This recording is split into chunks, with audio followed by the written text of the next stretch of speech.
Participer à une approche inclusive d'emploi des personnes handicapées implique de disposer de quelques éléments de définition et de quelques chiffres. Cela permet d'objectiver le sujet et de s'appuyer sur des éléments solides. La définition du handicap, posée par la loi du 11 février 2005, est la suivante.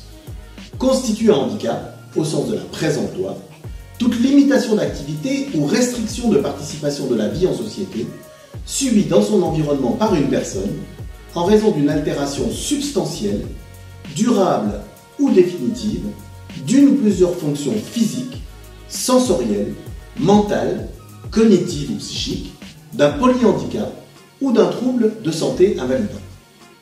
Le handicap recouvre donc des réalités extrêmement variées, regroupées en 6 catégories principales. Physique, comprenant notamment les troubles musculo-squelettiques. Sensoriel, couvrant les handicaps affectant un ou plusieurs des 5 sens, en particulier la vue et l'audition. Mental, tel que la trisomie 21 par exemple. Cognitif, en particulier la dyslexie. Psychique, comme la dépression ou la bipolarité. Et enfin les maladies invalidantes, comme par exemple le diabète, le cancer ou les maladies cardiovasculaires. En France aujourd'hui, environ 12 millions de personnes s'estiment atteintes d'une déficience, mais seuls 5 millions sont reconnus en qualité de travailleurs handicapés. Le statut de personne handicapée est principalement associé à l'une des reconnaissances suivantes. La RQTH, reconnaissance en qualité de travailleur handicapé, la carte mobilité inclusion, l'AAH, allocation aux adultes handicapés. Ces reconnaissances sont attribuées par la MDPH, Maison départementale des personnes handicapées, de votre département de résidence.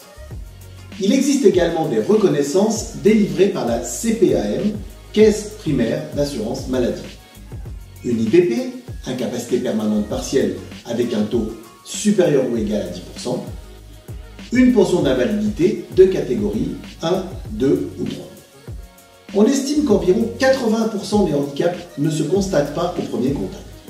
En effet, les maladies invalidantes ou psychiques, certains handicaps sensoriels ou encore les troubles musculo-squelettiques sont généralement non visibles spontanément. Sur ce point, il est important de comprendre que ce n'est pas parce qu'un handicap ne se voit pas qu'il n'a pas de conséquences sur l'activité de la personne. Ainsi, un handicap invisible peut-il nécessiter des compensations visibles. Nous y reviendrons dans la prochaine vidéo. Un autre chiffre peut paraître étonnant et briser certaines idées reçues. 85% des handicaps surviennent à l'âge adulte. Maladies invalidantes, accidents de la vie ou du travail, vieillissement sont des causes importantes de survenance du handicap. Cela explique également pourquoi les personnes handicapées sont statistiquement plus âgées que l'ensemble de la population. Statistiquement, les personnes handicapées sont également moins diplômées que la moyenne nationale. Cela s'explique par plusieurs facteurs. Tout d'abord, l'accès plus difficile aux études supérieures du fait d'un déficit de prise en compte de leurs besoins spécifiques durant leur parcours scolaire notamment. Toutefois, cet élément n'explique qu'une partie seulement de l'écart. En effet, seuls 15% des personnes handicapées contractent leur handicap à l'enfance. Un autre facteur essentiel repose sur les accidents du travail et les maladies professionnelles qui représentent 17% de la survenance des handicaps. Or, les métiers les plus sujets à ce type d'accident ou de maladie sont statistiquement les métiers exigeant un niveau de diplôme moins élevé. Les personnes handicapées sont donc statistiquement moins diplômées et plus âgées, pouvant subir des stéréotypes et des préjugés, nécessitant parfois des dispositifs de compensation des conséquences de leur handicap.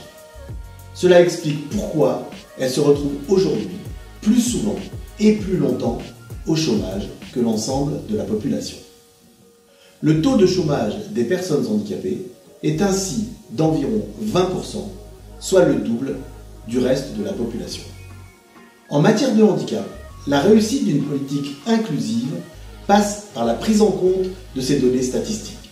Pour envisager l'ouverture de l'entreprise au sujet du handicap, il ne suffit pas de ne pas être contre, il faut engager des démarches d'action positive pour être résolument pour.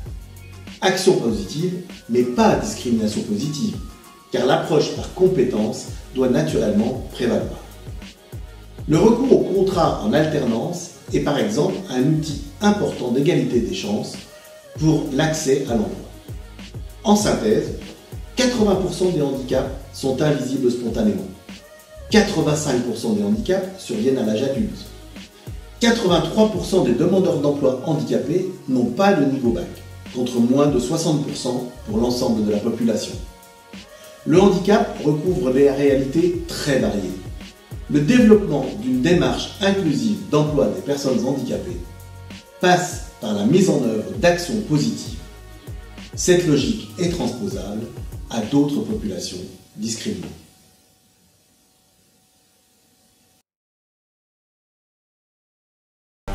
Ortec, tellement plus qu'une entreprise.